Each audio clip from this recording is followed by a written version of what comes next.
N'oubliez pas de vous abonner et d'activer la cloche de notification pour ne rater aucune de nos vidéos. Like Vision, votre portail d'information juste et clair. Ce que ça me fait, c'est que c'est comme si en réalité on était en train de parler en oubliant un contexte extrêmement important. C'est-à-dire que le Sénégal est un État décentralisé. Et c'est extrêmement important ça. C'est vrai que l'État conserve ses tâches de pleine souveraineté. C'est vrai que l'État peut effectivement intervenir dans le ressort des collectivités territoriales pour réaliser des opérations d'aménagement, mais cela n'occulte en aucune façon le caractère décentralisé de l'État du Sénégal. C'est-à-dire que, et c'est cette impression-là qui a un tout petit peu renforcé peut-être le fait qu'on a le sentiment que le pôle urbain n'a pas de maire. Le pôle urbain a un maire, a des maires, je dois dire, parce que chaque partie du pôle urbain impactant sur une collectivité territoriale, d'une manière ou bien d'une autre, dépend du maire de la collectivité concernée. C'est ça la vérité. L'autre chose, c'est vrai que la DGPU, une autorité administrative, administration de mission qui a été mise en place par l'État du Sénégal avec un décret qui lui attribue un certain nombre qui lui donne un certain nombre d'attributions, mais ces attributions-là n'entrent pas forcément en conflit avec les compétences qui sont dédiées aux collectivités territoriales. Ce qui se passe, c'est que si normalement chaque entité remplit ses fonctions correctement, tout en donnant tout l'égard qu'il faut à l'autre entité, je pense que la cohabitation ne doit pas être difficile, étant donné que déjà, les collectivités territoriales concourent avec l'État à l'aménagement du territoire, c'est ça le principe. Donc il n'y a pas de souci pour qu'il y ait une cohabitation entre la DGPU et les collectivités territoriales. Maintenant, où se trouve le problème? Le problème se trouve dans le fait que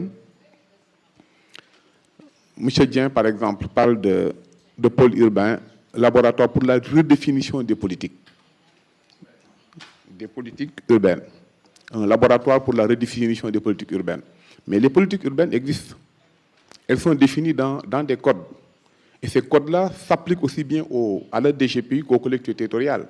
Nous, on ne trouve pas d'autres cadres pour exercer les compétences qui nous sont confiées en dehors des cadres définis par la loi, c'est-à-dire par le code de l'urbanisme et par les différents décrets d'application de ces codes-là.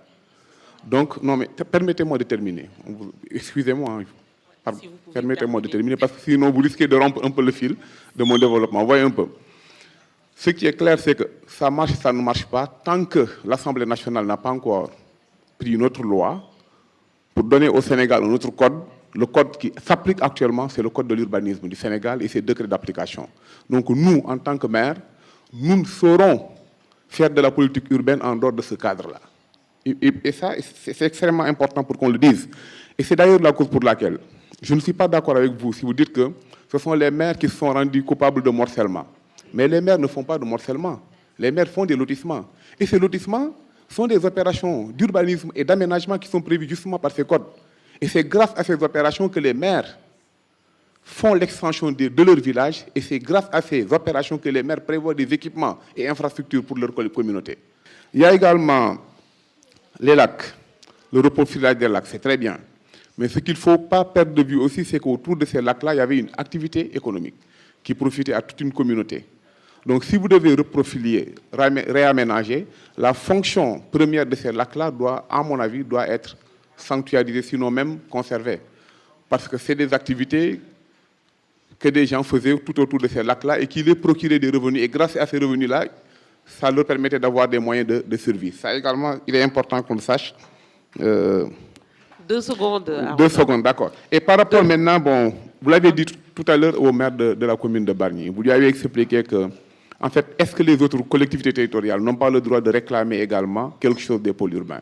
Oui, elles ont le droit de réclamer quelque chose des pôles urbains. Tous les Sénégalais, toutes les communes du Sénégal en ont le droit. Mais les communes riveraines du pôle ont encore plus de droits, étant donné qu'elles ont perdu beaucoup plus d'opportunités que les autres collectivités.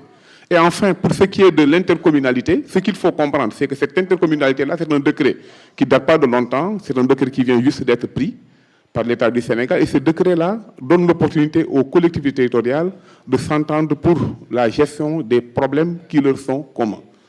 Donc ça n'a absolument rien à voir avec le pôle.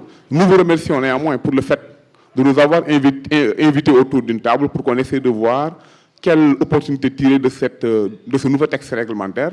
Mais pour autant, cela ne signifie pas que vous nous avez proposé de gérer en intercommunalité les problèmes relatifs au pôle urbain de Diamniadio. Merci beaucoup. N'oubliez pas de vous abonner et d'activer la cloche de notification pour ne rater aucune de nos vidéos. Like Vision, votre portail d'information juste et clair.